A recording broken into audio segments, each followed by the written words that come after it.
دوستو اس بات میں تو کوئی شک نہیں ہے کہ ہماری اس بڑی دنیا میں انسانوں کے ساتھ ساتھ بے شمار الگ الگ طرح کے جانور اور الگ الگ طرح کے پرندے یعنی پکشی بھی پائے جاتے ہیں۔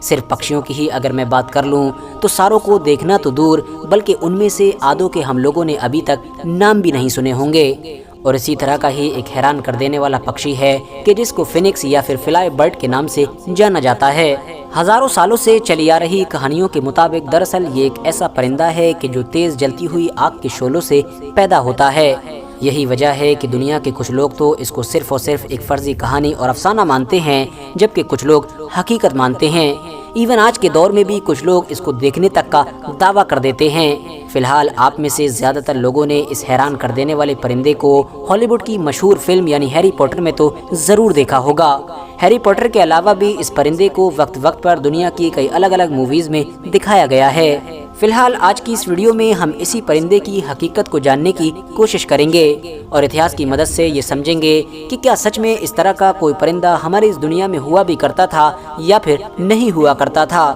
اور اگر ہوتا بھی تھا تو کیا آج کے دور میں بھی موجود ہے، اور اگر آج کے دور میں ہے تو کہاں پر موجود ہے اور کس حال میں موجود ہے۔ ساتھ ہی ساتھ آپ لوگ یہ بھی جان سکیں گے کہ آخر پیغمبر حضرت سلیمان علیہ السلام اور بھارت کے مشہور یودھا یعنی ٹیپو سلطان کا اس پرندے کے ساتھ کیا کنیکشن ہے۔ RH نیٹ ورک کے نالجبل فرینڈ، سب سے پہلے تو آپ لوگوں کو یہ بتاتے چلیں کہ پچھلے ہزاروں سالوں سے لگاتار دنیا کے الگ الگ دھرموں، الگ الگ مذہبوں اور الگ الگ تہذیبوں کی کتابوں میں فینکس نام کے اس پرندے کی کہانیاں موجود ہیں۔ ایران کی حد سے زیادہ پرانی داستانوں کی کتابوں میں اس پرندے کو سی مرغ کہا جاتا ہے، جبکہ عربی میں عنقا اور ہندی میں امر پکشی کہا جاتا ہے، جبکہ چین کے اتہاس میں بھی اس پرندے کو الگ ہی نام سے پکارا جاتا ہے۔ اکثر کہانیوں کے مطابق اس عجیب و غریب پرندے کے گھونسلے سینٹرل ایشیا کے بلند و بالا پہاڑی سلسلے یعنی کوہ کاف پر پائے جاتے تھے۔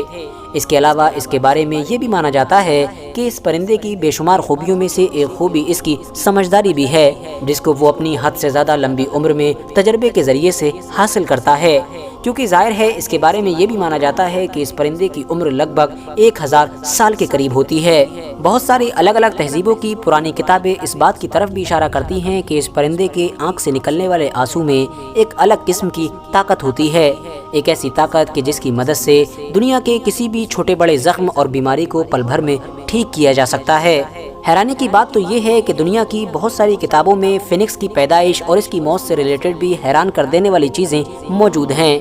ایسا مانا جاتا ہے کہ جب اس پرندے کی عمر پوری ہو جاتی ہے تو اچانک سے اس کے پروں اور جسم میں آگ لگ جاتی ہے، اتنی خطرناک آگ کہ پل بھر میں اس کو پوری طرح سے راکھ بنا دیتی ہے۔ اس کے بعد جب کبھی بھی جیسے ہی اس راکھ کے اوپر بارش برستی ہے تو خود بخود اس راکھ کے ذریعے سے ایک انڈا نکل آتا ہے، اور اس انڈے کو توڑ کر ہی ایک نیا فینکس جنم لیتا ہے، یعنی کہ اس کا ایک نیا بچہ، اور اس طرح سے فینکس کی پیدائش ہوتی ہے۔ کتابوں میں اس پکشی کی لمبی عمر کی طرح ہی اس کی باڈی کو بھی بہت زیادہ بڑا اور لمبا چوڑا بتایا گیا ہے۔ اتنا ہی نہیں، دنیا کی بہت ساری تہذیبوں کی کتابوں کی طرح ہی مسلم لٹریچر میں بھی اس پرندے سے ریلیٹڈ بہت سارا مٹیریل موجود ہے، جس میں سے بھی اسپیشلی سب سے زیادہ شہرت اس مثنوی کو ملی ہے کہ جو ایران کے ایک صوفی بزرگ یعنی خواجہ فرید الدین عطار کی لکھی ہوئی ہے۔ منطق الطیر نام کی اس کتاب میں ایک بڑی ہی دلچسپ اور عجیب و غریب کہانی لکھی گئی ہے، جس میں یہ بتایا گیا ہے کہ دنیا کے سارے پرندے ایک جگہ پر اکٹھے ہوتے ہیں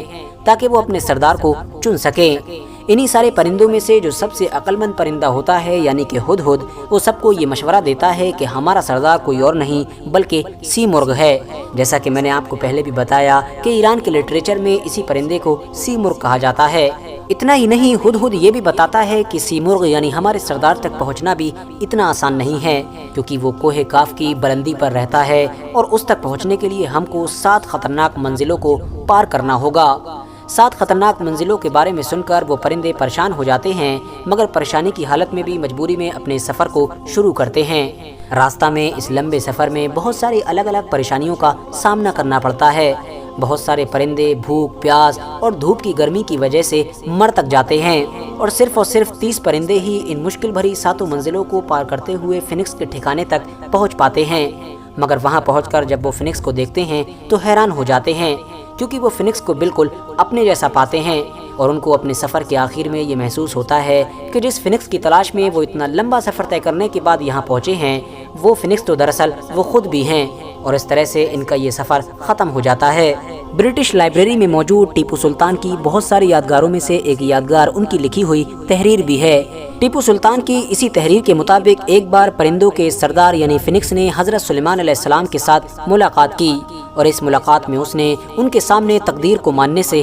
انکار کر دیا۔ اس عمل پر خدا کی طرف سے مشہور فرشتے یعنی حضرت جبرائیل علیہ السلام کو حضرت سلیمان علیہ السلام کے پاس بھیجا گیا، اور ان کو یہ خبر دی گئی کہ فیوچر میں بہت جلد ہی ایک مشرقی شہزادہ ایک مغربی شہزادی سے شادی کرے گا، اور ان دونوں کو اولاد سے نوازا جائے گا، یعنی ان کو اولاد بھی نصیب ہوگی۔ اس پر اب فینکس نے حضرت سلیمان علیہ السلام کے سامنے یہ دعویٰ کیا کہ وہ فیوچر میں ایسا ہونے سے روک سکتا ہے، یعنی وہ اپنی طاقت کے بلبوتے پر ایسا ہونے ہی نہیں دے گا، اور پھر تم دیکھنا کہ تقدیر پوری طرح سے بدل جائے گی۔ فی الحال پیغمبر حضرت سلیمان علیہ السلام اور پرندوں کے سردار یعنی فینکس کے بیچ 15 سال کا ایک کانٹریکٹ ہوا، جس کے مطابق یہ طے پایا گیا کہ 15 سالوں کے اندر دیکھ لیا جائے گا کہ آخر کون صحیح ہے اور کون غلط ہے۔ لہٰذا اپنی بات کو صحیح ثابت کرنے کے لیے فینکس نے ایڑی چوٹی کا زور لگا دیا اور مغربی شہزادی کو اغوا کر لیا، لیکن ظاہر ہے ہونا تو وہی تھا کہ جو پہلے سے تقدیر میں لکھا ہوا تھا۔ اس مشرقی شہزادے نے اپنی ہوشیاری کے بلبوتے پر اپنی اس شہزادی کو فینکس سے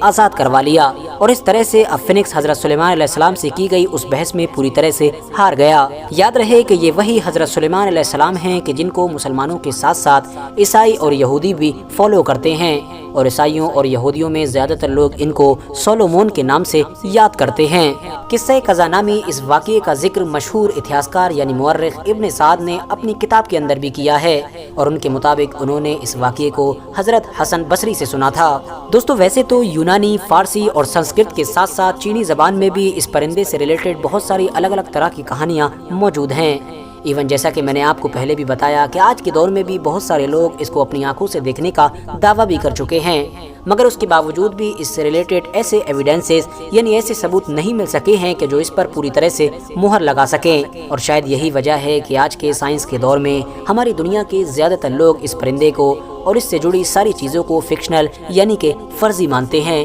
فی الحال آپ لوگ اس ویڈیو سے پہلے اس پرندے کے بارے میں کیا جانتے تھے کامنٹس باکس میں ضرور بتائیں، اور اپنی قیمتی رائے ضرور دیں۔ آج کی اپنی ویڈیو کو ہم یہیں پر ختم کرتے ہیں۔ ویڈیو پسند آنے پر ویڈیو کو لائک کریں اور اس کو اپنے دوستوں کے ساتھ ضرور شیئر کریں، اور اسی طرح کی نالجبل اور ہسٹوریکل ویڈیوز ہمیشہ دیکھنے کے لیے ہمارے اس چینل کو سبسکرائب کر کے ساتھ ہی میں بیل آئیکن کو بھی پریس کر دیں۔